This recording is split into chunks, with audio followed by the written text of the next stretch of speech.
Hi, my name is Sarah. I'm a high school English teacher in a small town. I've been teaching for almost a decade now, and in all that time, I've never been one to buy into ghost stories or creepy urban legends. But something happened last year that I haven't been able to shake. It's been on my mind constantly, and I can't explain it, but maybe sharing it here will help me make sense of it. It all started when our school decided to open up an old wing that had been closed off for years. The building is over 100 years old, and some parts of it haven't been used in decades. The old wing had been shut down due to structural concerns, but after some renovations, the school board decided it was time to reopen it. The new classrooms were a godsend.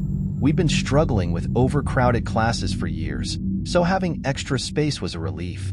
I was assigned one of the newly renovated classrooms on the second floor of the old wing. The room was spacious, with tall windows that let in plenty of light. At first, I was thrilled to have a bigger classroom, and my students seemed to like it too. For the first few weeks, everything was fine. The renovations had gone smoothly, and the room looked great. But then, little things started happening. Things that didn't seem like a big deal at first, but over time, they started to bother me. It began with noises.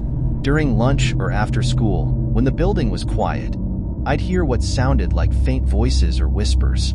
Sometimes it sounded like someone was walking around outside my classroom, but whenever I checked, the hallway was empty. I told myself it was just the old building settling, or maybe the sounds were coming from the other classrooms down the hall. But the noises didn't stop. If anything, they became more frequent. Then, things started going missing. Chalk, books, even personal items like my coffee mug or a pen would disappear from my desk, only to reappear in strange places. Sometimes in the hallway, sometimes in another classroom entirely.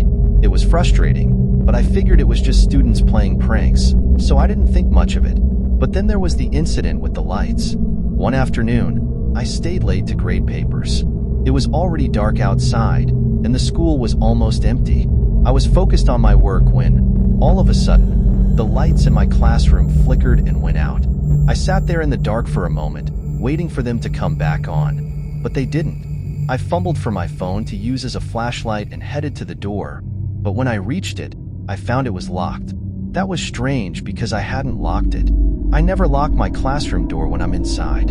I felt a chill run down my spine as I struggled with the lock, but it wouldn't budge. Then, just as suddenly as they had gone out, the lights flickered back on. I tried the door again, and this time it opened easily. I chalked it up to old wiring and maybe a faulty lock, but it left me feeling uneasy. The next day, I mentioned it to the school janitor, Mr. Hayes, and he promised to take a look at the lock and the lights. But when he checked, he couldn't find anything wrong. A few days later, one of my students, Emily, came to me after class. She was a quiet girl, always sitting in the back of the room, and she rarely spoke up. But that day, she seemed nervous, like something was bothering her. "Miss Turner," she said hesitantly, "can I ask you something?" "Of course, Emily. What's on your mind?" She looked around as if to make sure no one was listening. "Do you believe in ghosts?" I was taken aback by the question. "Not really," I said, trying to keep my tone light. "Why do you ask?" She hesitated, then leaned in closer. "I've been hearing things in this classroom, and I think there's something here." I tried to reassure her. "Old buildings make strange noises, Emily. It's probably just the pipes or the wind." But she shook her head. "It's not just noises. I've seen things too. Shadows, out of the corner of my eye. And sometimes, I feel like someone is watching me."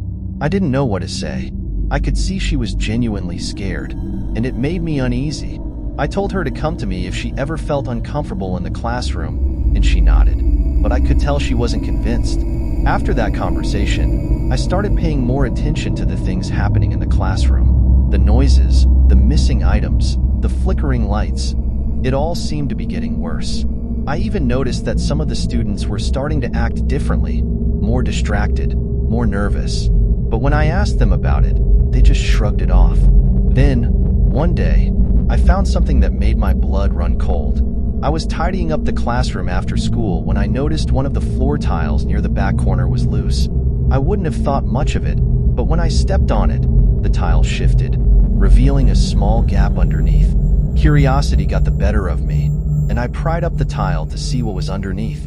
To my surprise, there was a small compartment hidden beneath the floor. Inside, I found an old, dusty journal. It looked like it had been there for years, maybe decades. I took the journal back to my desk and started flipping through the pages. The handwriting was faded, but still legible. It belonged to a girl named Lily, who had been a student at the school in the 1970s. As I read through her entries, a sense of dread began to grow in the pit of my stomach. Lily wrote about how she had been a quiet, shy girl, much like Emily.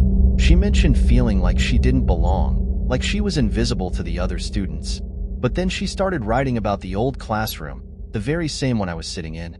She wrote about hearing strange noises, seeing shadows, and feeling like she was being watched. But what scared me the most was how she described finding the same hidden compartment under the floor. She had found something in there, something she wouldn't or couldn't describe. But whatever it was, it had terrified her. The last few entries in the journal were frantic, disjointed. Lily wrote about how she was being followed, how she couldn't escape the feeling of being watched. She wrote that she had tried to tell someone, but no one believed her. The last entry was the most chilling. It simply said, "I have to leave. I can't stay here any longer. Something is wrong with this place." After that, the journal abruptly ended. There were no more entries, no explanation of what happened to Lily. I felt a cold knot of fear in my stomach as I sat there, the journal open in front of me. I didn't know what to make of it, but I couldn't deny the similarities between Lily's experience and what was happening in my classroom. I decided to do some digging. I went to the school archives and started looking through old yearbooks and records, trying to find out more about Lily. But I couldn't find anything. It was like she had never existed. There were no records of her attending the school, no photos in the yearbooks, nothing. I asked some of the older teachers if they remembered a student named Lily, but none of them did. It was as if she had been erased from the school's history. That night, I couldn't sleep. I kept thinking about the journal, about the things Lily had written, and about the strange occurrences in my classroom. I felt like I was being drawn into something I couldn't understand, something I couldn't escape.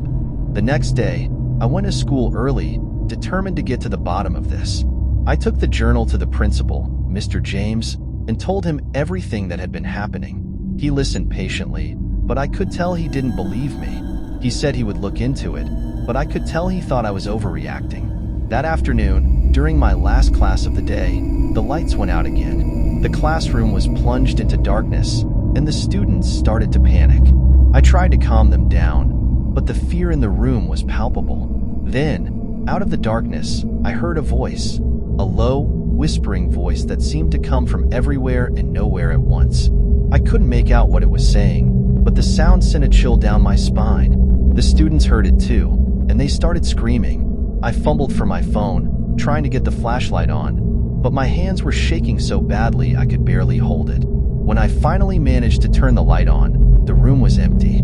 The students were gone. I ran out into the hallway, shouting for help, but there was no one there. The school was eerily quiet, and I couldn't find any trace of the students. I don't remember much of what happened after that. I must have blacked out because the next thing I knew, I was sitting in the principal's office with Mr. James standing over me, looking concerned. He said they found me in the hallway, unconscious, but there was no sign of the students. They had all gone home, apparently unharmed, but none of them could remember what had.